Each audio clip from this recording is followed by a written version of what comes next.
बिस्मिल्लाहिर्रहमानिर्रहीम। अस्सलाम वालेकुम, welcome back to my channel. कैसे हैं आप लोग सब? उम्मीद करती हूँ आप लोग सब खैरियत से होंगे जी। मैं भी अल्लाह का शुक्र है बिल्कुल ठीक ठाक। तो जी ये है सुबह का टाइम और हस्बैंड जा रहे थे जी ऑफ़िस, और आज मैंने हस्बैंड को बना दिया था एग। वैसे तो डेली बेसिस पे वो नहीं खाते हैं, बस ये कि कभी कभार जो है ना मूड होता है तो बस खा लेते हैं। तो मैंने हाफ़ फ्राई एग बना दिया था, और हाफ़ फ्राई जो एग है ना मैं फ्राई पैन में बनाती हूँ ताकि जो है ना कहीं से भी ना टच से मस ना हो, मतलब टूटे नहीं कहीं से भी, क्योंकि मुझे जो है ना कंप्लीट एग अच्छा लगता है, मतलब ये कि पूरा तैयार। और ये है क्या है जी, ये मैं बता दूँ, ये कढ़ी है। ये मैं अम्मी के घर गई थी ना, तो अम्मी ने 2 दिन पहले कढ़ी बनाई थी तो मेरे लिए रख दी थी उन्होंने बॉक्स में डाल के। तो यहाँ पर जो है ना मैंने कढ़ी गरम कर ली थी, तो थोड़ी सी मैंने अपने हस्बैंड को लंच में बांध दी, और थोड़ी सी कढ़ी मैंने घर के लिए रख ली थी, दोपहर में बच्चे हम लोग खा लेंगे ना। तो यहाँ पे ये मेरे हस्बैंड का कारनामा है जो उन्होंने आज अंजाम दिया है। यहाँ पे वो एग बॉयल करा है। आज मैंने अपने हस्बैंड को कहा कि एग बॉयल कर दें, वो भी उनके अपने खाने के लिए, क्योंकि सुबह के टाइम में मेरी हिम्मत ही नहीं हो रही थी उठने की, और इतना ज़्यादा ठंड हो रही थी ना सुबह के टाइम कि मेरा बिल्कुल मूड नहीं था। लेकिन मुझे नहीं पता कि मेरी इतनी सी अलका-सी जो है ना, बस वो मेरा काम बहुत फैला देगी। कभी कभी हमारी जो अलका-सी होती है ना, हमारे लिए इतना काम फैला देती है जिसका हमें ख़ुद भी अंदाज़ा नहीं होता है। मैं बाद में बहुत पछता रही थी कि काश मैं खुद ही उठ जाती, या खुद ही मैं एक अंडा ही तो बॉयल करना था, मैं खुद ही कर देती। लेकिन वही बात ना, जो होने को होता है वो तो सो खैर सो होकर ही रहता है। तो यहाँ पे मैंने हस्बैंड जो है ना, मैंने इनसे कहा कि एग बॉयल कर दें। हुआ ये था कि एग रख के और हल्की आंच करके वो नहाने चले गए। अच्छा, उन्होंने मुझे भी नहीं बताया कि एग मैंने रख दिया है। अगर मुझे बताते तो मुझ के हो सकता है देख लेती, लेकिन उन्होंने मुझे भी नहीं बताया, और वो रख के वॉशरूम में नहाने के लिए चले गए।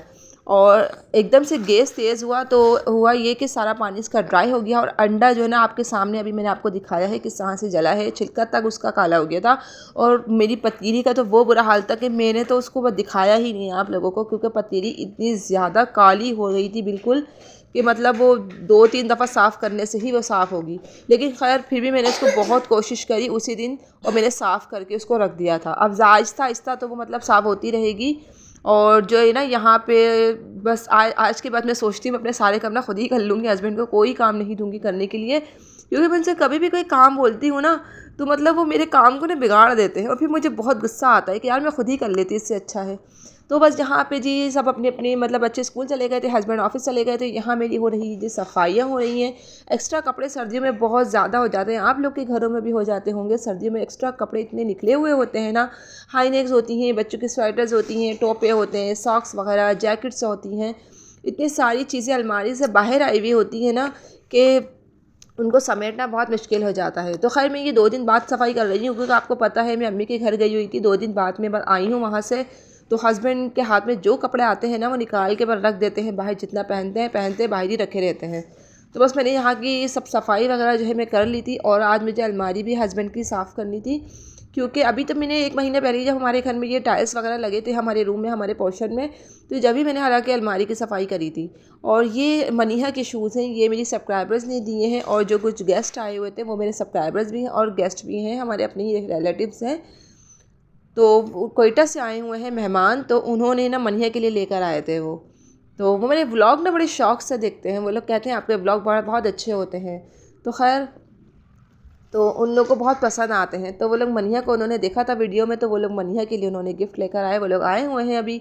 और ये देखें इतने सारे बिस्किट्स भी बच्चों के लिए लेकर आए थे वो लोग। ये बिस्किट जो है ना बड़े मज़ेदार हैं, ये हाँ यानी कि ना फ्लेवर इनका बड़ा अच्छा है, और ये ईरानी बिस्किट आई थिंक कहलाते हैं, लेकिन ये डिफरेंट फ्लेवर के साथ हैं और बहुत मज़े के लगते हैं, मुझे तो बहुत मज़े के लगते हैं। ये जो हमारे कराची में जो बिस्किट मिलते हैं ना, ये इससे तो लाख दर्जन अच्छे बिस्किट हैं, और ये पैसे ये यानी कि ना सस्ते भी हैं। और जो हमारी कराची में जो बिस्किट आजकल आ रहे हैं 20 का 30 के, वो तो पेट भी नहीं भरता है। और ये वाला आप एक पैकेट खा लें, इसको आपका पेट ईजीली भर जाएगा, और आपको इसके अलावा कुछ खाने की ज़रूरत भी पेश नहीं आएगी। बहुत ज़बरदस्त बिस्किट है ये, और मुझे बहुत पसंद है। ये डिफरेंट फ्लेवर में है, बनाना फ्लेवर में है, वनीला फ्लेवर में है, स्ट्रॉबेरी फ्लेवर में है, आइसक्रीम फ्लेवर में है। बहुत अच्छे मज़े के बिस्किट हैं ये, मुझे बहुत पसंद है, मेरे बच्चों को बहुत पसंद है। और यहाँ पे देखें अलमारी का क्या हशर हुआ हुआ है, ये हस्बैंड का खाना है, ये हस्बैंड का पार्ट है ये अलमारी का। जब उनको कोई चीज़ नहीं मिलती है ना तो वो सारी अलमारी बिखेर देते हैं। तो आज जैसे मैं अपने हस्बैंड की बड़ी बुराइयां कर रही हूँ आप लोगों के सामने लेकिन मैं क्या करूँ, मैं खुद इतना वो जाती हूँ कभी कभी तो यार, इतना सादा फैला देते हैं चीज़ों को।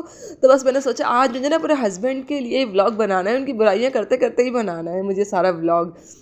तो देखें ज़रा अलमारी को किस तरह से उन्होंने करा हुआ है, सारा ख़राब। फिर मैंने उनकी अलमारी को सारा बिखेरा दोबारा से, और सारे कपड़े मैंने उनके सही तरीके से सही तय करके लगाए। उनको एक भी चीज़ ना मिले ना तो पूरी अलमारी जो है ना मुँह को आई हुई होती है। और यहाँ जी हो गया, सब काम करते करते टाइम का भी पता नहीं चला, और यहाँ 1:30 बज चुका था, बच्चे स्कूल से आ चुके थे। यहाँ मैंने जो कड़ी गरम करी थी वो थी, और मैंने राइस बना लिए थे सादे चावल, क्योंकि मुझे पता है मेरे बच्चे जो है ना रोटी से कड़ी नहीं खाएंगे, बहुत नखरे करने हैं उन्होंने। तो बस यहाँ पे मैंने जो है ना राइस बना लिए थे, तो कड़ी चावल उन्होंने माशाल्लाह माशाल्लाह बहुत शौक़ से खाएँ। और मेरे बच्चों को, मुझे कड़ी चावल भी बहुत पसंद है, मेरे हस्बैंड को भी बहुत पसंद है। और जी यहाँ पे मैं फिर मैं बाज़ार चली गई थी, बच्चों को मैंने खाना खिलाया, बच्चे सो गए थे, फिर मैं चली गई थी जी बाज़ार। तो बाज़ार में जो है ना मुझे थोड़ी सी ये सामान सब्ज़ी वगैरह कुछ लेनी थी, तो यहाँ मैंने मेथी ली थी और गोभी ली थी, फूल गोभी, और इसके अलावा गाजर और मटर मेरे पास रखी हुई थी, आलू भी मेरे पास रखे हुए थे। बस ये 2-4 सब्ज़ियाँ थी जो हमारी ख़त्म हो गई थी, तो बस मैंने ये लेनी थी। और साथ में मैंने अपने लिए चाय भी बना ली थी। और ये वही नान खटाइयाँ हैं जो मैंने अभी 1 हफ़्ते पहले जो बनाई थी। ये इतनी मज़े की बनी थी ना कि आप एक दफ़ा तो आपका थोड़ा टाइम तो लगता है, लेकिन ये इतनी मज़ेदार बनती है ना कि आप 1 महीने तक इसको स्टॉक करके रख सकते हैं और शाम के टाइम अपनी चाय के साथ एंजॉय कर सकते हैं। तो माशाल्लाह बहुत मज़े की बनी थी नान खटाइयाँ। और जी यहाँ पे आ जाते हैं जी, मुझे सब्ज़ियाँ कटिंग करते हुए बहुत टाइम हो गया था, तो फिर जो है ना 7 बजे का टाइम ही है, 7 साढ़े 7 बजे का। और यहाँ पे मैं बना रही थी मिक्स सब्ज़ी, उसकी वीडियो तो मैं रिकॉर्ड नहीं कर पाई। और वैसे भी मैंने आपको मिक्स सब्ज़ी की रेसिपी जो है ना बहुत बार मैं आप लोगों के साथ शेयर कर चुकी हूँ, तो मैंने सोचा आप लोग मेरी, अगर आपको देखनी है तो आप मुझे कमेंट्स कर दीजिए, मैं अगेन बता दूँगी आप लोगों को। और यहाँ पे ये देखिए फ़हाद की कीटो हमने ईद पर ली थी, और ये ना इन्होंने मिट्टी में डाल के कहीं कबाड़ में होता है ना, वो क्या कहते हैं उसको, कबाड़ खाना जो होता है, वहाँ इन्होंने अपनी चप्पल डाल के रखी हुई थी। आज मैंने इनकी कीटो निकाली, इसको मैंने अच्छे से ब्रश से साफ़ किया, सर्फ से धोया, और मैंने इनकी ये ड्राई करने के लिए यहाँ पे रख दी है। क्योंकि इन्होंने जो शूज़ का, अपना न्यू शूज़ का बुरा हाल किया हुआ है ना, तो बस मैंने सोचा अभी जो है ना मैं इनको अभी यही दूंगी इनको धोकर। और ये अच्छी, मुझे बहुत अच्छी लगती है, इस टाइप की कीटो जो होती है मुझे बहुत अच्छी लगती है, और इसका कलर भी बहुत प्यारा था। मैंने अपनी पसंद की ली थी इस बार कीटो, ये 800 की ली थी हमने ईद पर। और यहाँ पे ये देखिए हम थोड़ी सी अब ना डेकोरेशन कर रहे हैं यहाँ पे अपनी ना गैलरी की। तो यहाँ पे हमने ये ग्रिल भी लगाई, हस्बैंड ने अभी 2 दिन पहले इस पर एक ब्लैक कलर भी किया है। और यहाँ पे ये देखिए छोटी छोटी सी ये बास्केट लगी हुई है, इसके अंदर छोटे छोटे गमले हम लगाएंगे। और जी मेरे फादर इन लोग का आज पराठा खाने का मूड था, तो बस मैंने उनके लिए बना दिया था जी सब्ज़ी वाला पराठा। जो रात को मैंने सब्ज़ी बनाई थी ना, तो उसका ही पराठा मैंने बना दिया था। सुबह से आज मैं उठी हूँ, मेरी ख़ुद की तबीयत इतनी अजीब सी हो रही थी, क्योंकि मेरा गला इतना ज़्यादा ख़राब हो रहा था। तो बस मैंने उनको हरी मिर्चें, हैदराबादी जो हरी मिर्चें थी ना वो दी, और चटनी दी, और पराठा बना के दिया, जो उन्होंने माशाल्लाह से पेट भर के खाया। मुझे बहुत सारी दुआएं भी दी। और यहाँ पर जो है ना, यहाँ मैं बना रही थी जी चने की दाल। तो यहाँ पर आप लोग के साथ में चने की दाल भी रेसिपी बहुत बार शेयर कर चुकी हूँ। तो बस आज कुछ समझ ही नहीं आ रहा था, खाना भी मैंने बहुत लेट चढ़ाया था, तो बस मैंने सोचा चने की दाल ही बना लेती हूँ, जल्दी भी बन जाएगी। और जो है कि ना दाल काफ़ी दिनों से बनाई भी नहीं थी, तो बस यहाँ पे जो है ना मैंने दाल को आधी घंटा पहले ही भिगो दी। भिगोने से होता है आपका टाइम सेफ हो जाता हैगा। और जी यहाँ पर हो गया था जी, मैंने दाल तो चढ़ा दी थी और सारा पानी भी ऐड कर दिया था। तो यहाँ पर बस मैं आके कमरे में बैठ गई थी, और मनिया भी सो रही थी, तो मैंने सोचा जल्दी जल्दी काम कर लेती हूँ, वरना मनिया उठ जाती है ना तो उनके अपने काम बहुत ज़्यादा होते हैं, तो फिर मुझे ना ठीक से कुकिंग करना मतलब मुश्किल हो जाता है थोड़ा सा ना। और मैं चाहती हूँ जब मैं कुकिंग करूँ ना तो मतलब एक्स्ट्रा कोई काम ना हो। तो बस यहाँ पे जो है ना मनिया भी सोकर उठ चुकी थी। तो बच्चे, लाइट हमारी जाती नहीं है, लेकिन पता नहीं क्यों अभी बहुत ज़्यादा तंग कर रही है, इस हफ्ते से बहुत तंग कर रही है। तो यहाँ पे तकरीबन आधी घंटा हो चुकी थी, नहीं 15 मिनट हो चुके थे। दाल को गले, वो मैंने ना इसके ऊपर वो रख दिया था, हवन दस्ता होता है ना, वो रख दिया था। वो थोड़ा भारी था ना, तो उससे हुआ कि ये कि ना इसको स्टीम बाहर नहीं निकली, और ये कि जल्दी कुक हो गई। तकरीबन 10 से 15 मिनट लगे हैं, और ये बहुत अच्छे से दाल ना कुक हो गई। वैसे चने की दाल थोड़ी सा टाइम लगाती है गलने में। तो यहाँ बस मेरी दाल बिल्कुल रेडी हो चुकी थी, तो मैंने इसका फ्लेम ऑफ कर दिया। और यहाँ पर मैंने थोड़ा सा गरम मसाला ऐड किया है, इसकी खुशबू बहुत अच्छी लगती है दाल में। और यहाँ पर मैंने हरा धनिया, हरी मिर्चें मोटी वाली कट करके ऐड कर दी हैं। तो बस यहाँ पे आज बहुत बहुत दुख हो रहा है, मुझे ये बात बहुत दुख के साथ बतानी पड़ी कि हमारा जो ब्लैकी था, ब्लैक वाला जो डॉगी था ना, वो अभी मर गया है। बहुत जानवर होते हैं, इंसान तो इंसान, जानवर भी मोहब्बत हम हो जाती है उनसे। ज़ाहिर सी बात है, मैं उनका खाना बनाती थी, मुझे भी उनके खाने की फ़िक्र होती थी। वो देखें ज़रा, मैंने जूम करके दिखाने की कोशिश कर रही हूँ आपको, ये देखें ज़रा, बस इसको कल रात से बुखार हुआ और वैसे इसको एलर्जी हुई भी थी और इसका ट्रीटमेंट वगैरह चल रहा था। कल भी इसको डॉक्टर के पास लेके गए हैं, इंजेक्शन इसको लगे हैं वहाँ पर। तो बस यही थी कि ठीक हो जाएगा, लेकिन जो है ना यहाँ देखिए ये इसकी बहन हैगी, ये वॉपी है इसकी बहन है ये भी बहुत इसकी आंखों में आंसू थे और ये भी इसको देख के बहुत यानी कि ना उसको बार बार देख रही थी और ये भी इसके भी आंसू टपक रहे थे, ये इसके भी आंसू गिर रहे थे।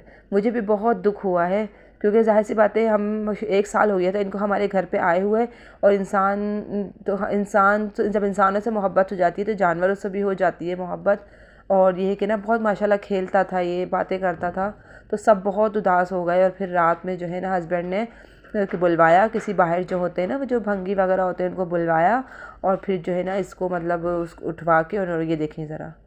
तो अगर पसंद आ जाए तो प्लीज़ लाइक और सब्सक्राइब ज़रूर कर दीजिएगा। So thank you for watching. Allah हाफ़िज़।